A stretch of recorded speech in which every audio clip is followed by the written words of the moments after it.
নমস্কার বন্ধুরা, দীপিকা রান্না বাগানে একটা নতুন ভিডিওতে আপনাদের সবাইকে স্বাগতম। এই দেখুন আমার মৌসম্বি লেবু গাছে 3টে বড় বড় মৌসম্বি লেবু হয়েছে। এই দেখুন কত বড় বড় হয়েছে। আগামী দিন আসছে লক্ষ্মী পূজা, তার জন্যে আমি মৌসম্বি লেবু তুলব। এই পূজাতে মৌসম্বি লেবু কেটে দেবো ফল। এই এখন তুলে নিচ্ছি। হলুদ হয়েছে এটা। হ্যাঁ, হলুদ হয়েছে। এটা কত বড় হয়েছে দেখুন, কত বড় লেবু হয়েছে মৌসম্বি লেবু। এটার থেকে ওইটা আরো বেশি বড় হয়েছে। বেশি বড়। এই দেখুন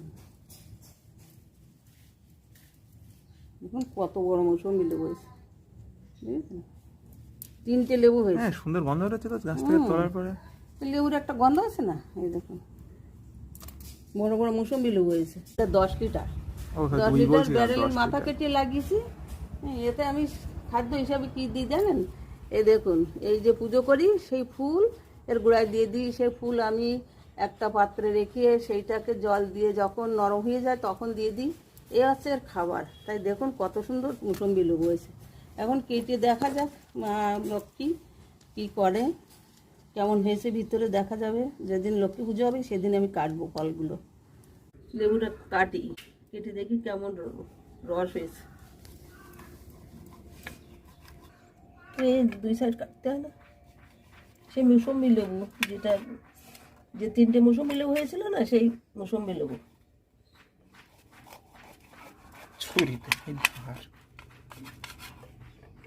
গন্ধ তো সুন্দর।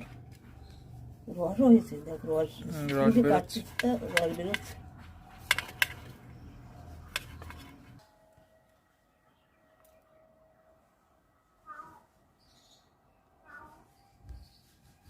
তিনটে লেবু হয়েছিল, একটা লেবু কেটেছে। খেয়ে দেখো কিরকম মিষ্টি আছে। সেই মৌসম্বি লেবু মিষ্টি হয়েছে, ব্যাপক মিষ্টি। তাই কারণ মিষ্টি দাও, আমি এখানে খেয়ে দেখি কেমন মিষ্টি হয়েছে। ব্যাপক মিষ্টি, দারুণ মিষ্টি হয়েছে। তো ভাবতেই পারিনি এত মিষ্টি হবে। সুন্দর মিষ্টি, দারুণ মিষ্টি হয়েছে। ওই বলা হলো না, বললাম না, না থাকে তখন আমাদের জুটতে হয়। বন্ধুরা ভিডিওটি ভালো লাগলে লাইক শেয়ার কমেন্ট করবেন। আর যারা এই ভিডিওটি ফেসবুক থেকে দেখছেন তারা পেজটিকে ফলো করবেন। ধন্যবাদ, সবাই ভালো থাকবেন। দেখা হচ্ছে পরের ভিডিওতে।